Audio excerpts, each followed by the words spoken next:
সংগ্রামী উপস্থিতি, আল্লাহ রাব্বুল আলামিন আমাদেরকে এই দুনিয়াতে পরিচালনা করার জন্য আমাদেরকে কোরআন দিয়েছেন। রাসূলুল্লাহ সাল্লাল্লাহু আলাইহি ওয়াসাল্লামের আদর্শ হাদিসকে আমরা বাস্তবায়ন করে চলছি। বাংলাদেশ জামাত ইসলামী প্রতিষ্ঠা হওয়ার পর থেকে কোরআন এবং হাদিস দিয়ে তাদের রাজনৈতিক কর্মকাণ্ড পরিচালনা করে যাচ্ছে। সংগ্রামী উপস্থিতি, আপনারা জানেন এই বাংলাদেশ 1971 সালে স্বাধীন হওয়ার পর থেকে তিনটি পরিবার, আমার জামাল ভাই বলেছেন, তিনটি পরিবার হাতে আমরা জিম্মে ছিলাম।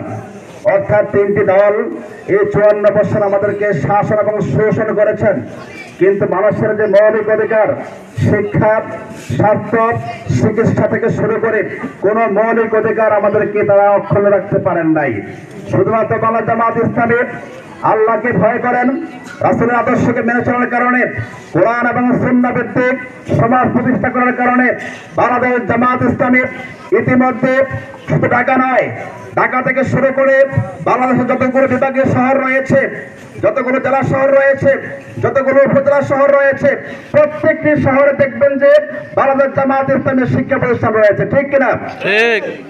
আপনাদের তাকান, শিক্ষা ব্যবস্থা থেকে, বাংলাদেশ চিকিৎসা ব্যবস্থা থেকে বাংলাদেশ জামাত ইসলামী প্রত্যেকটা সেক্টরে অসহায় মানুষের সুচিকিৎসা দেওয়ার জন্য প্রত্যেকটা সেক্টরে বাংলাদেশ জামাত ইসলামী চিকিৎসা প্রতিষ্ঠান অর্থাৎ হসপিটাল গড়ে তুলেছে।